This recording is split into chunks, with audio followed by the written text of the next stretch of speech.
hear him? You are our labor. You are our cabin. Should we resist the storm? Nigel, be patient. When the sea is. Hence, what cares these roars for the name of the king? To cabin, silence, trouble us not. Good, yet remember whom thou hast aboard. None that I love more than myself. You are a counselor. If you can command these elements to silence and work the peace of the present, we will not hand a piece of wood and no more. Use your authority. If you cannot, be thankful that you have lived so long, and go to your cabin and make yourself ready to get a power if it so hap. Hail again! I have great comfort from this fellow. Methinks he hath no drowning mark upon him. His complexion is perfect gallows. Stand fast, good fate to his hanging. Make the rope of his destiny our cable, for our own doth little advantage. If he be born not to be hanged, our case is miserable. Down with the topmast! Yeah! Shine with the topmast! Yeah! Lower! Lower! Lower! Bring her to trial with the main course! Lower! Lower! What, do you hear again? Shall we give war and drown? Or do you have a mind to sink? Pox me for to blind blackness, insatiable dog! Work you then! Hey, your hand, you horse and insolent noisemaker. We are less afraid to be drowned than thou art. I want him bad, he know this ship or no. Stronger than a nutshell and as dinky as an unstaged Oh, set her ashore! Oh, set her ashore! Set her ashore! Give her 2 courses! 2 courses! Patience. We are nearly cheated of our lives by drunkards. This quiet chop rascal wouldn't make my darling horse with 10 times. Now I hear double down as far against it, and David likes to clutter up. But that's all you keep. Let's take leave of it. Skipper, I give 1,000 for this, sir. For an acre of bare ground, long beef, brown fish.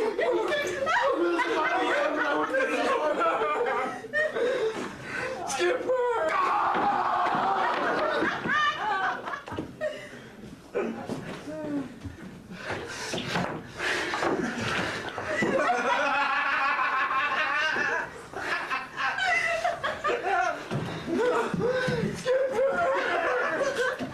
No, Skipper! Come back!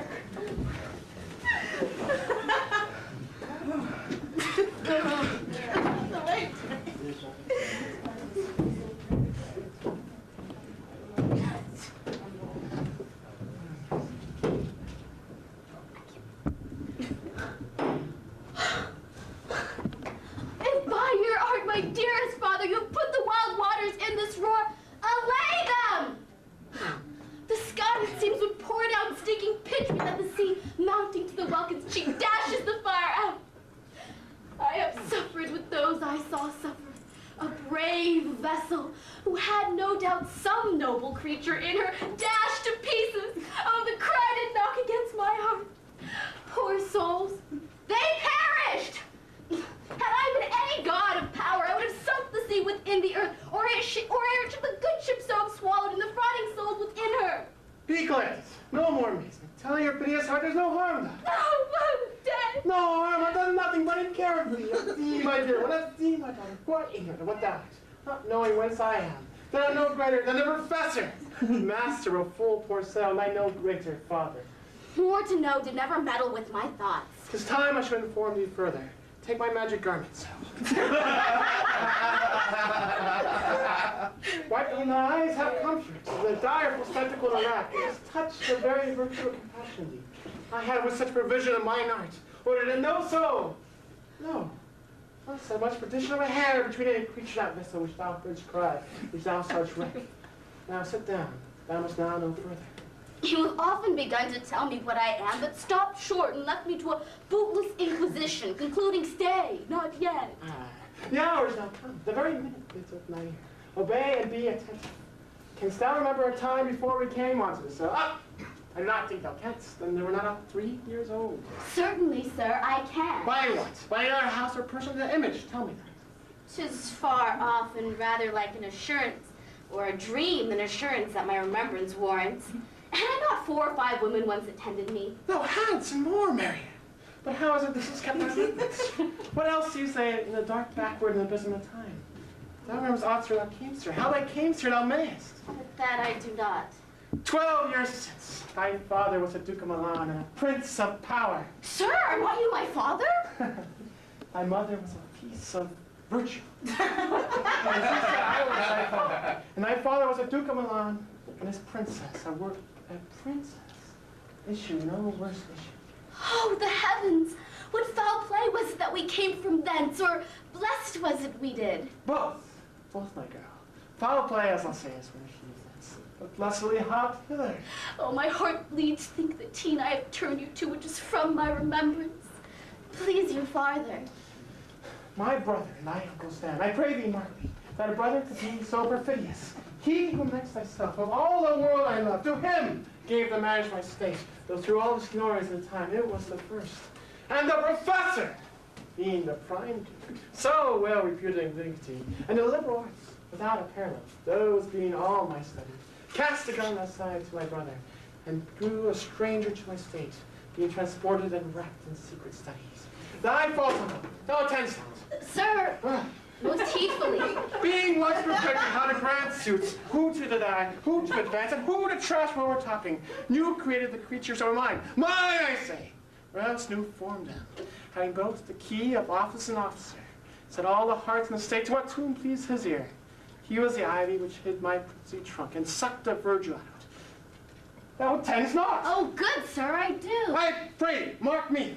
My desk being dedicated to all closeness and the bettering of my mind, with that which, being so retired, overprize all proper rates. In my false brother, awaken an evil nature. And my trust, like a good parent, did beget of him a falsehood as great as my truth was, which had no limit. Indeed, there was a confidence sans bounds. He thus being lorded, not only was my revenue due, but my power might else exact, like one having a truth by a tongue. Made such a sinner of his own memory to believe he was indeed the Duke out of substitution. Thus ruling with all the outward face of royalty, with all his prerogative, hence his ambition growing. Dost thou hear? Your tale, sir, would cure deafness. To have no screen between the part he played and him he played it for. He needs will be absolute beloved. Me, poor man, my dukedom was large enough. And my library was just too much. Well, what about Mr. Howe? Mr. Howe, please, mark the condition and event, and let me tell you. He hearkens the King of Naples, being mine and enemy inveterate, to do him homage and do him annual tribute, and to subject the dukedom, yet unbound, to most ignoble stooping. Oh, the heavens! He, thus, being lorded, hearkens my brother's suit, and lieu of premises homage, and I know not how much tribute should presently extrate me and mine out of dukedom, I confer fair Milan with all honors upon my brother. Thus, he hearkens my brother's suit. Please, you'll hear a little further, and let me tell you the rest of this business. Yes. By province of mine. By province of mine. Are we landed here? A noble Neapolitan, Mrs. Howe, being master decide, out of her charity, did give us rich garments, linens, foodstuffs, and necessaries, which since have studied much, knowing my love of my library. She did furnish me mine own library with books I value above my dukedom. Would I might but ever meet that woman. Now hear a little further. Here have I, a schoolmaster, made thee more profits than other princes can. Have more time for vainer hours and tutors not so careful. Heavens thank you for it. And now I pray you, sir, for 'tis still beating in my mind, your reason for raising the sea storm? Know thus forth, by accident most strange, beautiful fortune, now, my dear lady, has mine enemies brought to the shore, and I hearken to my most suspicious star, that of whose fortunes my court not now will ever after dream.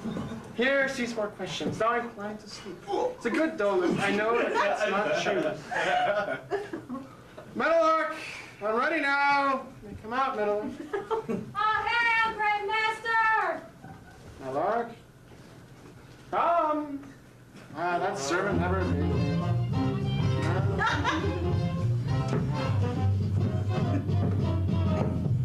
Great sir, hail.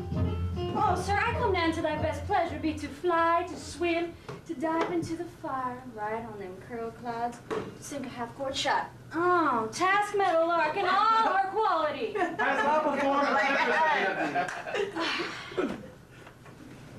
To every article. I boarded the kingship. First on the beak, now on the deck, then on the wings. I flamed amazement in every cabin. Sometimes I'd burn individually and join. Ah! My brave spirit, just explain that. What else? Jove's lightning! Jove's lightning, the precursor of the dreadful thunderclaps. More momentary and sight outrunning was not the fire and cracks of sulphurous Neptune. His dread trident made his bold waves tremble. Yeah, his dread trident shake. That's well before my spirits, but who was so constant this coil would not infect his reason? Not a soul but felt the fever of the mad, and played some tricks of desperation. All but the mariners plunged into the foamy brine and quit the vessel, then all afire with me. And of Mr. Howe's daughter, what happened of her? Mr. Howe's daughter, Ginger, she with hair upstaring then like reeds, not like hair, was the first woman to quit the vessel, leaping and saying, "Oh, the devils are here!" That's my fine spirit. But was not this night shore? Ah, close by, my master. But are they meddling safe? Not a hair perished. And on their sustaining garments, not a blemish, but fresher than before. And as thou badest me, in troops have I dispersed them about the isle.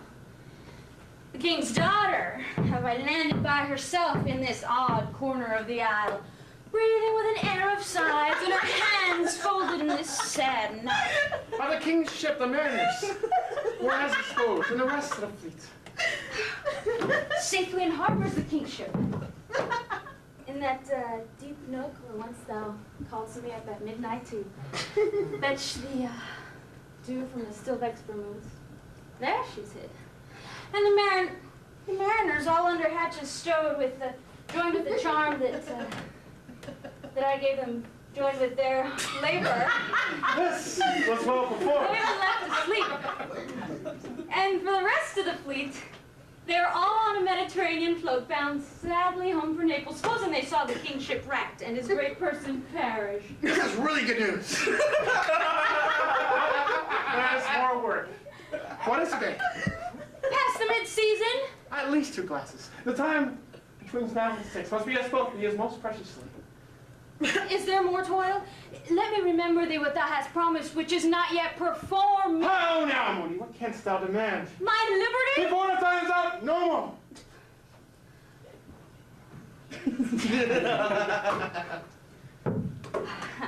I prithee. Remember, I have done thee worthy service, told thee no lies, made no mistaking, served without grudge or grumblings. Thou did promise to pay me a full year.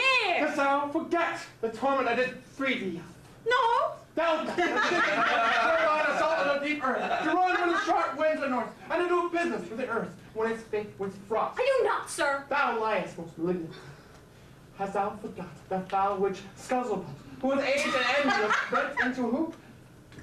No, sir. Thou hast. Where was she born? Speak. Tell me. Sir, in Argier. Oh, was she so? I must once in a month recount where it has been, which thou forgetst. The foul which Scuzzlebutt, for mischiefs manifold, and sorcery too terrible to enter human hearing, was banished almost from Argier. Is not this true? Aye, sir. This slant-eyed hag was hither brought with child, and here by Sanders was left. Then my slave, as thou report thyself, was then her servant, that being a spirit too delicate, refusing her grand heists, she did confine thee, with the help of the most potent ministers, and in an unbiddable rage, into a cloven pine.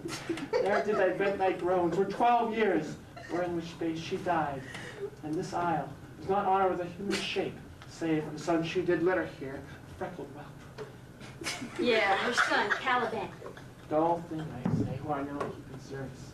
Thou best knowest what I tormented find me in. Thy groans did make wolves howl and penetrate the breasts of every angry bear. There was a torment not fit for the damned. It was mine when I arrived here, and made the tree gate and let thee out. I thank thee, master. Thou, warmer, I'll rend an oak and peg thee in his naughty entrails. Pardon, I will do my spreading gently. Do so. I'll set thee free within 2 days.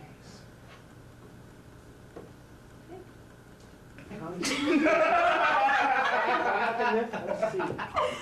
Subject to no sight but mine and thine, invisible to all else. Come hither with it. Go, hence. Awake! Awake! Wake, dear heart. Thou hast slept well. The strangeness of your tale put heaviness in me. Shake it off! Come, we'll call my slave Caliban, who never yields us kind answer. 'Tis a villain, sir, I do not love to look on. But as soon as we cannot miss him, he does fetch us fire, make us wood, and serve in offices that profit us. What ho! Slave! Thou art thou, Caliban! When? There's wood enough within. There is other business pertaining to do. Thou tornest thou! Come forth, I say! When? But, my parishioners, hearken thine ear. Oh, my lord! Thou poisonous slave! Thy devil himself got to you by thy wicked hand. Come forth! Shall be done. Come forth!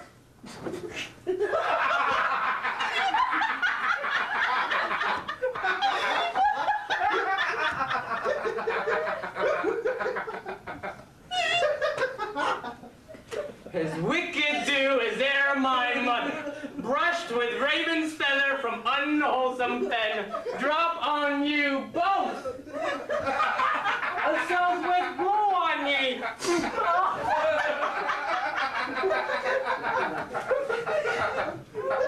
Blow on you, blister you all over. For this be sure, tonight thou hast a prince, sighs that shall pent up thy breath, and urchin shall for the vast of night work all exercises upon thee. Thou shalt be pinched as thick as honeycomb, each pinch more stinging than the bees that made them. Well, I must eat my dinner. This island's mine, by Scuzzlebutt my mother, which thou takest from me. When thou camest first, thou strokest me, and made much of me. Would give me water with berries in it, and teach me how to name the bigger light, and how the less that burn by day and night. And then I loved thee, and showed thee all the qualities of the isle. The fresh springs, brine pits, a barren place and fertile. Cursed be I that did so. All the charms of Scuzzlebutt, toads, beetles, bats, light on you.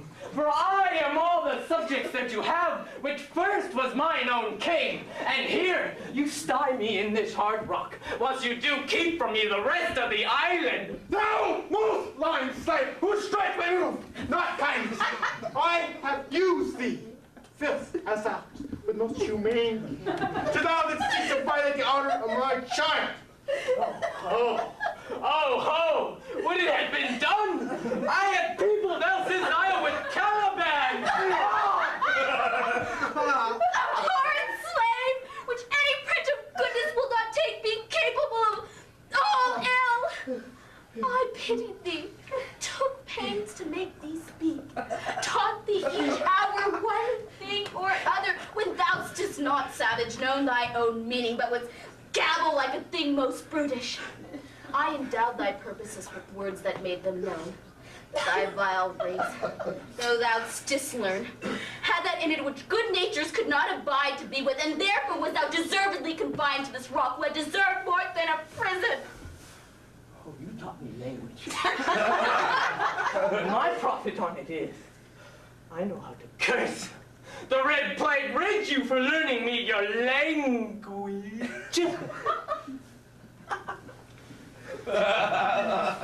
Taxi and hence! Bitches on the fuel, and be quick answer to other business. Shrugs, if thou neglects, or does unwillingly what I command, I'll rack thee with old cramps, fill thy bones with aches, and make thee howl and wolves to tremble at thy din. No. Pray thee.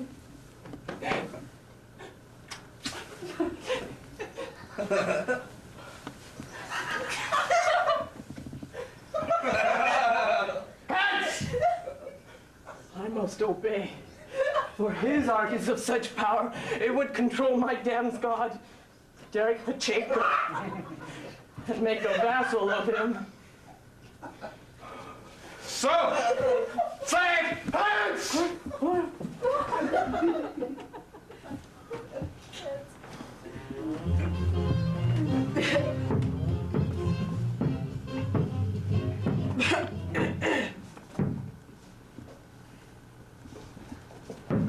Where should this music be? It sounds no more, and sure it wakes upon some god of the island, sitting on a bank, weeping again to king my father's wreck. This music crept by me upon the waters, allaying both their fury and my passion with its sweet air. Thence I have followed it, or it hath drawn me rather. 'Tis gone. Now it begins again.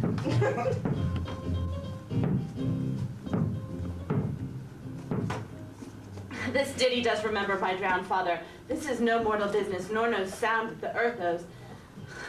Hear it now above me. The fringe, curtains within our eyes advance, and say with us he is young. What is it? A spirit? Lord, how it looks about. Believe me, sir, it carries brave form, but 'tis a spirit. No, Blanche. It eats and sleeps, and has such senses as we have. That gal we shall see us there was in a wreck. But Anne, she's somewhat stained with grief. That's beauty's canker. You might call her a goodlier person. She has lost her fellows and strays about to find them. I might call her a thing divine, for nothing noble I ever saw so natural. It goes on as my soul bleeds. I'll set you free within 2 days for this. Most sure the goddess on whom these airs attend. Vouchsafe my prayer may know if you are made upon this island, and that you with some good instruction give how I may bear me here. My prime request, which I do last, pronounces. You wonder if you be maid or no. No wonder, ma'am, but certainly a maid. My language, heavens! I am best of them that speak this speech where the word is spoken. How now, the best? Were thou the king of Naples heard me? A single thing, as I am now that wonders to hear thee speak of Naples. He does hear me, and that he does I weep. Myself am Naples, who with mine eyes, never since it ebbed, beheld the king my father racked. A rack for mercy! His faith and all his lords, the Duke of Milan and his brave son being twain. The Duke of Milan and his braver daughter could control thee, now we're fit to do it. One word, lady. I fear thou done yourself some wrong. One word. Why speak my father so ungently? This is the first woman that e'er I saw, the first that e'er I sighed for. Pity me, my father, to be inclined my way. If a virgin and your affection's not gone forth, I'll make you the queen of Naples. One word more. This swift business I must uneasy make, lest too light winning make the prize light. I charge thee that thou dost attend me. Thou dost usurp a name thou wist not, and put thyself upon his island as a spy, to win it from me, the Lord of No, as I am a woman. There's nothing ill can dwell in such a temple. If the ill spirit has so fair a house, good things will strive to dwell with it. Speak not you for her. She's a traitor. I'll manacle thy feet and neck together. Salt water thou shalt drink, and thy food shall be the fresh brook vessels, withered roots, and husks wherein an acorn cradle. Now follow. No, I resist such others until mine enemy has won power. Oh, dear father, be not so rash. She's gentle and not fearful. What? I say, my traitor. Put up thy son, who makes such a show but dares not strike, for thy conscience is so possessed with guilt. I can from here disarm thee with my stick, and make thy weapon drop. Beseech you, father! Hence! Hang out of my garments. Sir, have pity. I'll be her surety. Silence! One word more will make me chide thee, if not hate thee. Hush. Is the advocate for an impostor? What? I think there are more shapes, but her and Caliban having seen but the twain. To the most of men, this is the Caliban, and they to her are angels. My affections then are most humble. I have no desire to see a goodlier woman. Come, thy nerves are in infancy again, and have no vigor in them. So they are. My spirits, as in a dream, are all bound up. My father's loss, this weakness I feel, the wrack of all my friends, nor this man's threats to whom I am subdued, are but light to me. Might I but once a day through my prison behold this maid. All corners else of the earth will liberty make use of. Space enough have I in such a prison. It works! Come follow. Thou son of Amalek, come follow. Heart what thou should do me. Be of comfort. My father's of better spirit, sir, than he appears by speech. This is unwanted which now came from him. Thou shalt be as free as the mountain winds, but to them do all points of my command. To the syllable. Speak not you for me. Come, follow.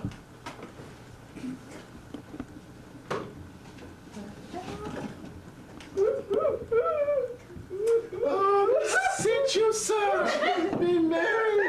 You have cause so we all of joy. For our escape is much beyond our loss. Every day, some master, the master of some merchant, and the merchant have just our leave of woe. But for the miracle, I mean our preservation, few in millions can speak like us.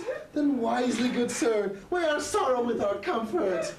You receive some comfort like cold porridge. The visitor will not give him or so. Look, she's winding up the watch for whip. Sir! By strike. One tell. Every grief that's entertainment's offered comes to the entertainer. $1. Dollar comes to him indeed. You've spoken truer than you proposed. You're saying it right around me, sir. Therefore, my lord. Fine, what spendthrift is she of the tongue? Pretty spare! Well, I have done. But yet, Yet, she'll be talking. Which she or Mr. Howell for a good wager first begins to crow? The old cock. Cockerel. Done for what wager? A laughter. A match. Though this island Ha ha seemed ha. to be a desert, uninhabitable, and almost inaccessible, Yes. yet She could not miss it. it needs must be of subtle and delicate temperance. Temperance was a delicate wench. I am as subtle as he most certainly delivered. The air breathes upon us most sweetly here. I've had lungs and rotten ones. Whereas 'twere purview by a fan. is everything advantageous to life? True, to save means to live. That there's none, or little. How lush and lusty the grass looks. How purple. The ground indeed is gray. I agree in it. She misses not much. No, she doth but mistake the truth totally. And the rarity of it is, which is indeed beyond credit, Tis many voucherities are. that our garments, being drenched in the sea, now seem not as whole withstanding their freshness in cloth, being rather new dyed than stained with salt water. If but one of her pockets could speak, would it not say she lies? I hear very falsely popular report. Methinks that now our garments are now as fresh as when we wore them first at our daughter Claribel's marriage to the king of Ethiopia. 'Twas a sweet marriage. We prospered well on our return.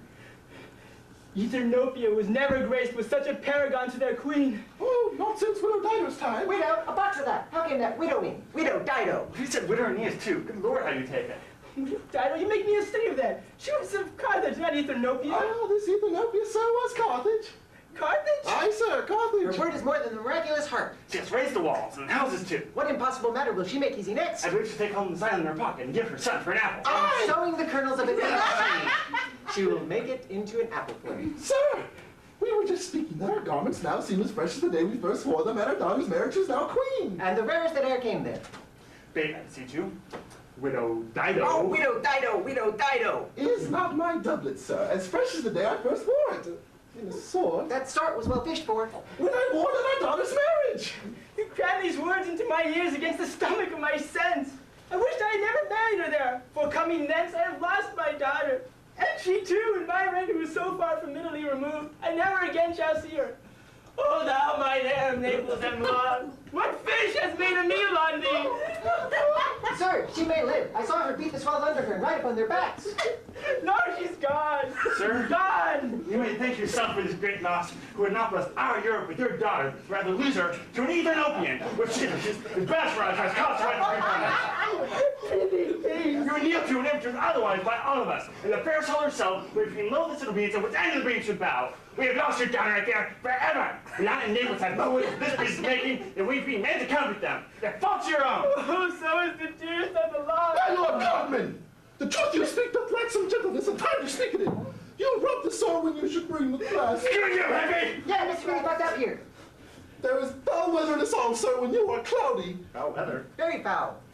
Had I plantation of this isle, my She'd lord, sow it with nettle seed. Or ducks. Or mallows. and were the king on it, what would I do? Escape being drunk for want of wine. In the Commonwealth, by contraries, I would execute all things, for no kind of traffic would I allow. No name of magistrate, letters should not be known. Riches, poverty, and use of service, none. Contract, succession, till, born bound of land, vineyard. No occupation, all men idle all, and women too, but innocent and pure, no sovereignty. Yet she be queen on it. The latter end of her commonwealth forgets the beginning. In all things in common nature should produce without sweat or endeavor. Sword, pike, knife, gun, treason, felony, and use of any engine would I not have.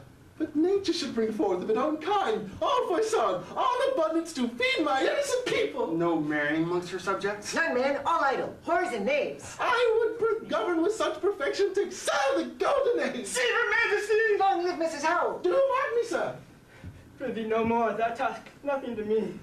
I do well believe you, Thurston. Get her to minister occasion to these gentlemen who are of such nimble and sensible tongues that they always used to laugh at nothing. As you we laugh at. Women, this very fooling, nothing to you. So you may continue to laugh at nothing still. Oh, what a blow was there given. I'm not falling for that long. You are gentlemen of brave metal. You would lift the moon out of her sphere where they're changing it out of 5 weeks. I would so, then go back down. Nay, good my lady, be not angry. No, I warn you. I will not adventure my discretion so weakly. I am very heavy. Will you laugh me asleep? Go to sleep and hear us. What, all so soon asleep?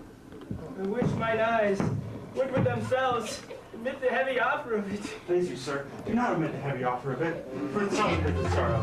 But it doth, it is a comfort. We too, my lord, will guard your person while you sleep and watch your safety. Thank you, wondrous heavy. What a strange drowsiness possesses them. It is a quality of the climate. Why doth it not then our island sing? I find not myself disposed to sleep. Nor I. My spirits are nimble. They fell together by consent. They dropped us by a thunderbolt. What might? That's it, no more. And yet, methinks I see my face. The occasion speaks thee, and my strong imagination sees a crown dropping upon thy head. What? Art thou waking? Do you not hear me speak? I do, and sure is a sleepy language, and thou speakst out of thy sleep. Thou didst say? This is a strange approach, with eyes wide open, standing, speaking, moving, yet so fast asleep. Noble Cartman, thou lets thy fortune sleep. Die, rather. Winks while thou art waking. Thou dost snore distinctly. There's meaning in thy snores. I am more serious than my custom. You must be so too if heed me, which to do troubles the hour. Well, I'm standing water. I'll teach you how to flow. Do so. Do add hereditary sloth instructs me. If you but knew how you the purpose cherish, while thus you mock it, how in stripping it you more invest it. Every man do most often near the bottom flow by their own purer sloth. Prithee, say on. Is any thine iron cheek will come a matter from thee, and the birth in thee is thirsty much to yield. Thus, sir, although this lady of little memory, who shall be of little memory when she's earth, hath here almost persuaded him their daughter's alive, 'tis as impossible that she's undrowned as he that sleeps here swims. I have no hope that she's undrowned. Oh, out of that no hope, what great hope have you? No hope that way is another way, so high a hope that ambition cannot pierce a wink beyond, but doubt discovery there. Will you grant with me that Ginger's drowned? Biggs is drowned. Well then, who's the next heir of Naples? Clarabelle. She that is queen of Ethiopia. She that dwells 10 leagues beyond man's life. She that from Naples can have no note, unless the sun repose. The man in the moon's too slow, till newborn chins be rough and razorable. She that from whom we all were sea swallowed, though some cast again. And by that destiny to perform an act where what's past is prologue, what to come, in yours and my discharge. What stuff is this? How say you? Tis true my brother's daughter is the queen of Ethiopia, so is she of Naples, to which region there is some space. A space whose every cubit seems to cry out, how shall Clarabelle keep from Ethiopia? Keep her in Ethiopia, and let Cartman wake. Here lies your brother. No better than the earth he is upon, if he were that which now he's like. That's dead. Whom I, with this obedient steel, 3 inches of it, could put to less sweet sleep forever. While you, doing thus, to the perpetual wink for I might put this ancient morsel, this Lady Prudence, who should not upbraid our course. As for the rest, they'll take suggestion as a cat laps milk. They'll do any business we say befits the hour. Thy case, friend, should be my precedence. As thou got Milan, I'll come by Naples. Draw thy sword. What strokes to free thee from the tributes thou payest? And I, the king, to love thee. Draw together, and when I raise my hand, do you the like to fall upon Mrs. Howell. Oh, but one word.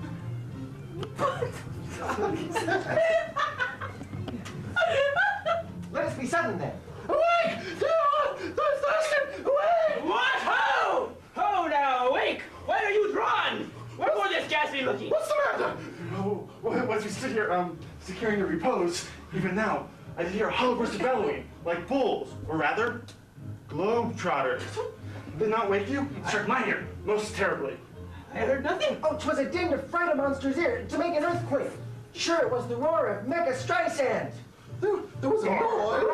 That's verily. And it didn't wake me. Then I shaked you, sir, and cried. Then I opened my eyes and saw their weapons drawn. 'Tis best we quit this place, or else stand our guard. Let's draw our swords. Lead off this bag.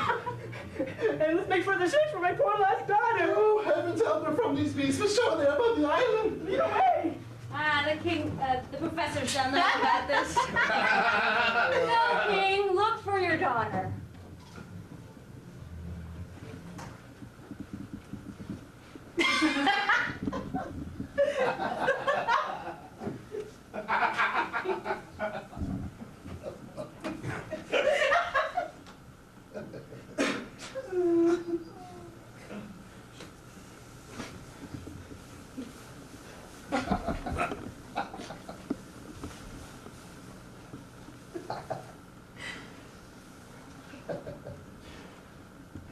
All the infections that the sun sucks up from bogs, fens, flats, on the professor fall and make him by inchmeal a disease.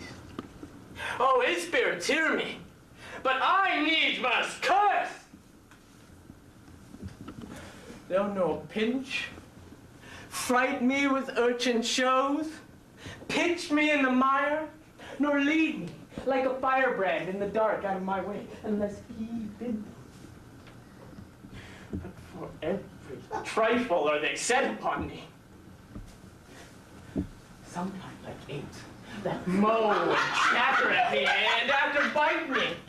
And then like hedgehogs which lie tumbling in my barefoot way and mount their pricks at my footfall. Oh, sometime am I all wound with adders, oh, with cloven tongues to hiss me into madness.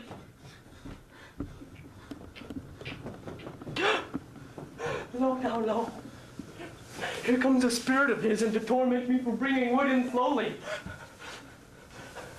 Sit next to you. He will not mind me. There's neither bush nor shrub to bear up any wither at all. Oh, no. Got another storm brewing. I hear it sing of the wind. Yon same black cloud, yon huge one, looks like a foul bomber that would shed his liquor. If it should thunder as it did before, I know not where to hide my head. Yon same cloud cannot choose but fall by pailfuls. What have we here? Manner of fish. Dead or alive?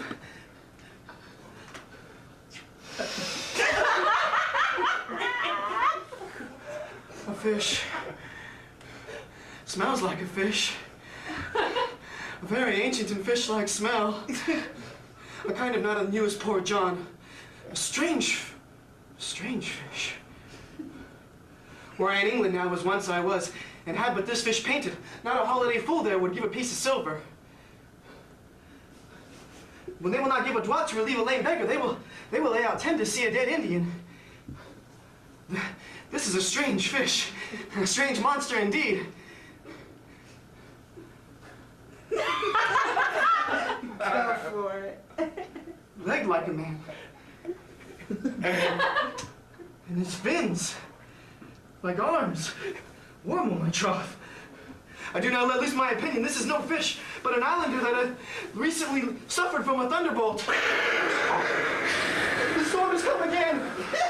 My best way is to hide under his garmenting. Misery acquaints a man with strange bedfellows. I shall shroud him here until the dregs of the storm be past.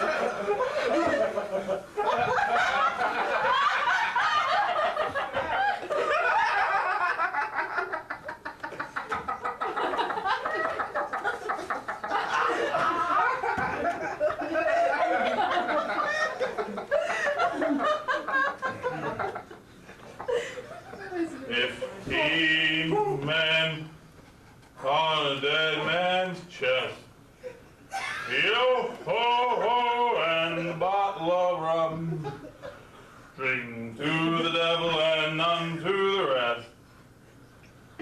Yo ho ho and a bottle of rum. This is a scurvy tune to sing at a man's funeral. Here's my comfort.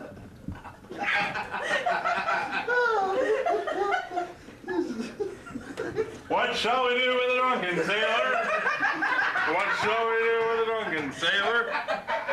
What shall we do with a drunken sailor? Early in the morning. Hooray, and up she rises. Hooray, and up she rises. Hooray, and up she rises early in the morning. Put on the longboat till he's sober. Put on the longboat till he's sober. Put him in the longboat till he's sober. Early in the morning. This is a scurvy tune too. But here's my comfort. No! Do not torment me! What's the matter? Have we devils here? Do you come? Do you come to torment me? With savages and men in the hut? I have not swum ashore. I have not swum ashore to be a fear now of your forelegs. The spirit torments me. It's just some monster in the isle with 4 legs. Who's got it? I take it an ague? How the devil should he learn our language? I will give him some relief if it be but for that. Do not torment me, pretty. I'll bring my wood home faster. If I could recover and take him home. And take him to Naples and keep him tame. He's a present for any emperor. He's a present for any emperor that ever trod upon neat's leather. He's in his fit now. He doesn't talk after the wise. He shall taste of my bottle. If he's never touched this stuff before, it'll go near to remove his fit. Okay. Are you ready? Come on. Open that mouth.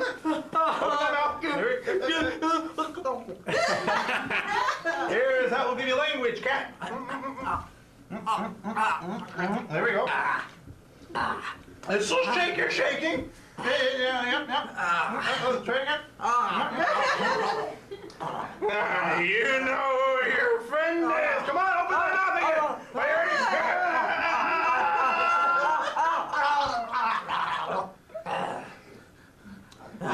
If I could take him back to Naples, I won't take very much for him. No, he'll pay for him that hath him, and that's soundly too.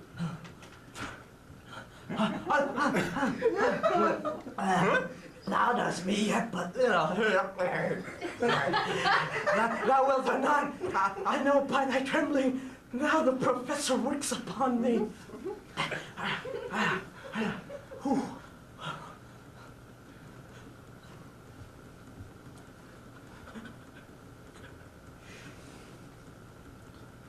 2 stomachs? This is a very delicate monster.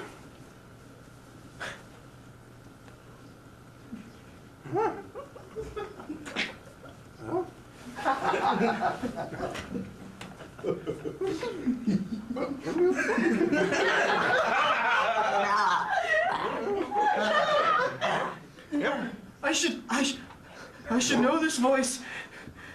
It should be, but he is dead. And these are devils. Undefend me! Whoa, okay, 4 legs, 2 voices. This is a very delicate monster. Okay, his forward voice is to speak well of his friend, and his backward voice is to utter foul speeches and to detract. If all the wine in my bottle will cure him, I will give him relief. Come on. I'll pour some in thy other mouth. Skipper! Give him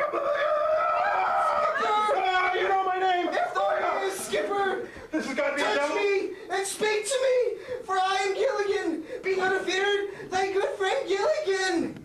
Gilligan? If thou beest Gilligan, show thyself! I'll pull thee by thy lesser legs. Well, if any legs be Gilligan, thou art very Gilligan indeed. Whoa! Oh, buddy! To be the siege of this moon cap! Can you pet Gilligan? Whoa! How did thou escape? I took him to be dead with the thunderbolt. But art thou not drowned, Skipper? I hope thou art not drowned. I hid myself under the dead mooncalf's carpeting for fear of the storm. Is the storm overblown? And art thou alive, Skipper? Oh, Skipper, to Neapolitan skate! Don't turn me about, my stomach is not constipated. These be fine things, and if they be not right. Oh, that's a brave God, and bear celestial liquor. I will yield to him. Oh, how didst thou escape? How camest thou? Swear by this bottle how thou camest hither. I swam ashore in a sack that the sailors heaved overboard by this bottle, which I found washed up on the shore next to a plastic bag. I'll swear by that bottle to be thy true subject. For the liquor, it is not earthly. Come then, swear how thou camest here. Like a duck, man. I swam like a duck. I can swim like a duck, I'll be sworn. Here, kiss the book. Thou can swim like a duck, but thou art made like a goose.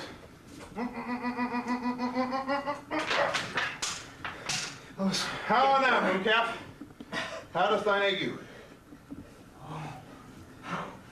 Hast thou not dropped from heaven? No. From the moon. I was the man in the moon when time was. I have seen thee in her, and I do adore thee. My mistress showed me thee, and thy dog, and thy bush. Come, swear to that. We'll furnish it anon with new contents. By this good leg, this is a very shallow monster. I have feared of him. A very weak monster. The man of the moon, a most credulous poor monster. Well-drawn monster in good sooth. I'll show you every fertile inch of this island. And I'll kiss thy foot. I pray thee, be my God. By this leg, a most drunken, perfidious monster. When God's asleep, he'll rob his bottle. I'll kiss thy foot. I'll swear myself thy subject. Well, come on then. Down. I shall laugh myself to death at this puppy-headed monster. I have almost in my heart to beat him. No. Come on. Kiss. Yes. That the poor monster's in drink. a most scurvy monster, an abominable monster. Kiss the book, kiss the book, kiss the book, kiss the book, kiss the book. A most ridiculous monster that he should make a wonder of a drunkard.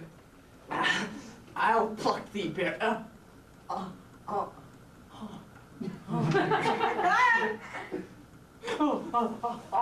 pluck thee berries. I'll fish for thee and get thee wood enough. A plague upon the tyrant that I serve. I'll bear him no more sticks, but follow thee, thou wondrous man. I pray thee, let me bring thee where crabs grow, and I with my long nails will dig thee pig nuts, show thee a jay's nest, and instruct thee how to snare the nimble marmoset. I'll bring thee to clustering filberts, and sometimes I'll get thee young scammels from the rock. Wilt thou come with me? Yeah, well, lead on. Without any more talking, Gilligan, hold this bottle. We'll furnish it with more contents anon. Farewell, master. Farewell. A howling monster, a drunken monster. A drunken monster.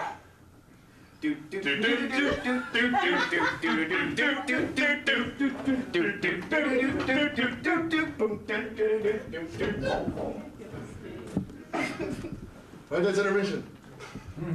Well, under labor delight in them subs off. Some kinds of baseness are nobly undergone, and most poor matters point to rich ends. This, my mean task, would be as heavy to me as odious. But the mistress which I serve quickens what's dead and makes my labors pleasures. Oh, she's 10 times more gentle than her father's crabbed, and she is composed of harshness. I must remove some thousands of these logs and pile them up upon a sore injunction. My mistress weeps when she sees me work. Says such baseness had never like executor. I forget, but these sweet thoughts do even refresh my labors, most busy least when I do it. Alas now, pray you, work not so hard. I would the lightning had burnt up the logs you joy to pile. Pray, set it down and rest you. When this burns 'twill weep for having wearied you. My father is hard at study. Pray, rest yourself. He is sick for these 3 hours. No, dearest mistress, the sun will set before I shall discharge what I must strive to do. If you'll sit down, I'll bear your logs the while. Give me that. I'll carry it to the pile. No, precious creature! I'd rather crack my sinews, break my back, than you should such dishonor undergo while I sit lazy by. It would become me as well as it does you, and I should do it with much more ease, for my good will is to it, and yours it is again. Forward! How infected this visitation shows it. You look wearily. No, noble mistress, 'tis fresh morning with me when you are by at night. I do beseech you, chiefly so that I may set it in my prayers. What is your name? Marianne. Admired Marianne, indeed, the top of admiration, worth what's dearest to the world. Full many a lady I've eyed with best regard. Many a time the harmony of their tongues hath into bondage brought my too diligent ear. For several virtues have I admired several women. None with so full soul, some defect in her to quarrel with the noblest grade she owed and fit the foil. But you, oh, you so perfect, so peerless, are created of every creature's best. I do not know one of my sex. No woman's face remembers it from my glass mine own. How features are brought I'm skilless of, but by my modesty I would not have any companion in the world but you. Nor can imagination form any shape besides yourself to like of. But I prattle something too wildly, and my father's precepts I therein do forget. I am in my condition a princess, Marianne. I do think a queen, and would no more endure this wooden slavery than to suffer the flesh fly blow my mouth. Hear my soul speak. From the very instant I saw you, my heart flew to your service. Therein resides to make me slave to it. And for your sake am I this patient log woman. Do you love me? Oh, heaven, oh, earth, bear witness to the sound and crown of what I profess with kind offense if I speak truth. If hollowly, invert what is best boded me to mischief. For I, above all limit of what else in the world, do love, prize, honor you. I'm a fool to weep it, for I'm glad of. Fair and God, two most rare affections. What in great grace what breathes between them. Wherefore weep you? At mine unworthiness that dare not offer what I shall desire. desire to give and much less take what I shall die to want. This is trifling, and all the more it seeks to hide it, so the bigger bulk it shows. Hence, that's cunning. I am your wife, if you will marry me. If no, I'll die your maid. To be your fellow, you may deny me, but I'll be your servant whether you will or no. My mistress, dearest, and I that's humble ever. My wife, then? I with a heart as willing as bondage or freedom. Here's my hand. And mine with my heart in it. And now farewell, till half an hour hence. 1,000,000. As happy as they, I cannot be who are surprised at all. But my rejoicing at nothing can be more. Out to my book, for yet our supper time. There's much business yet before me.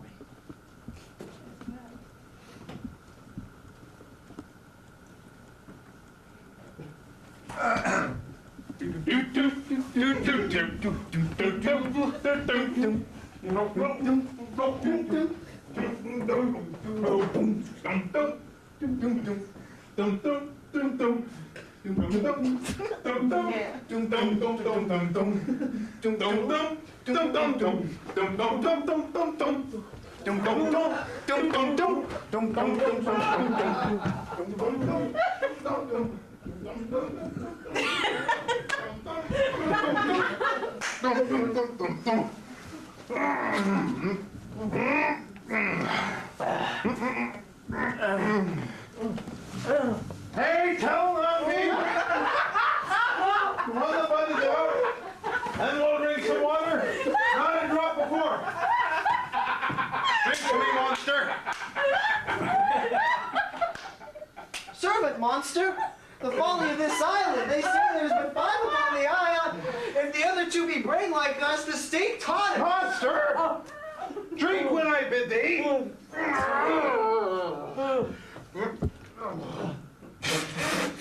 My eyes are almost set in my head. Where should they be sent else? If they were sent in his... He were a great monster indeed if they were sent in his ass. My monster has done his tongue in sack.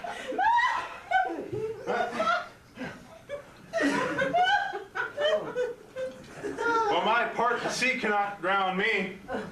I swum ere I got ashore, 35 leagues off and on. Monster! Thou shalt be my lieutenant, or my standard. Your lieutenant, if you list, he's no standard. Hey, we will not run this here, monster. Nor go neither, yet you'll lie here like dogs and yet say nothing neither. Come on, monster, speak! Speak! Speak! How does thy honor? Let me lick thy... Oh, let... My foot. Your foot, let me lick your foot. I'll not serve him. He is not valiant. Thou liest, most ignorant monster.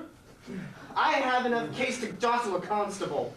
Why, thou confounded fish, thou. Was there ever a man that had drank so much sack as I today? Why, wilt thou tell a monstrous lie being but half a fish and half a monster? Oh, how he mocks me. Wilt thou let him, my lord? Lord, quoth he, that a monster should be such a natural. Oh, again. Bite him to death, I pray thee. Kill again. Keep a good tongue in thy head. This monster is my servant, and will not suffer indignity. I thank my noble lord. Wilt thou be pleased to hearken once again to the suit I made to thee? Marry, will I? Kneel? Swear? Kneel? Swear? And repeat it again, Gilligan, and I will stand here. Oh, as I told you before, I am subject to a tyrant, a sorcerer that by his cunning hath cheated me of this island. Thou liest. Thou liest, thou jesting monkey, thou! I do beseech thy greatness. Give him blows and take his bottle from him. When that's gone, he'll drink naught but brine, for I'll not show him where the quick freshes are. Gilligan! Keep a good tongue in my head, or by this hand I will supplant some of thy teeth. Why, I said nothing. None then.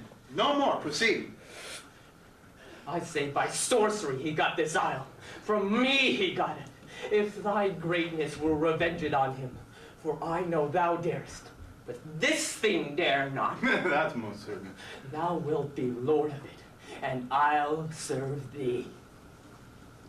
I think I like that. I will be lord of it.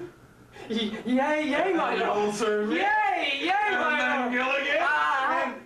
I'll bring you him asleep, where thou mayst knock a nail into his head. Thou liest, thou canst not. What a pied ninny's this, thou scurvy pad!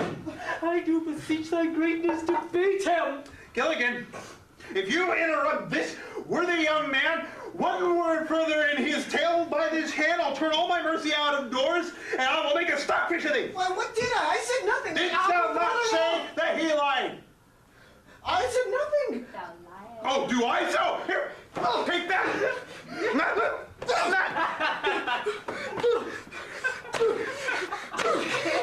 I dread the granted that this beast was Caesar. What is that saying? What is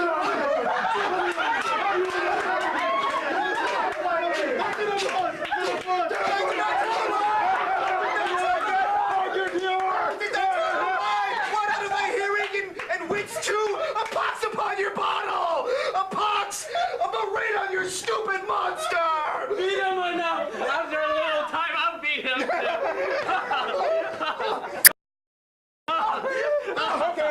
Okay. Stand further off. Proceed. Why, as I told thee, 'tis a custom with him in the afternoon to sleep. There thou mayst brain him, having first seized his books. Or with a long, battered skull. Or punch him with a stake. Or cut his reason with thy knife. Go! Remember first to possess his books, for without them he's but a sot, as I am, nor hath not one spear to command. Burn but his books. He has brave utensils, for so he calls them, which when he has a house, he'll deck withal. And that, most deeply to consider, is the beauty of his daughter. He himself calls her a non-peril. I never saw a woman but only scuzzlebutt my dam, and she, as far surpasseth scuzzlebutt, as greatest does least. Is it so brave, alas? Aye, Lord.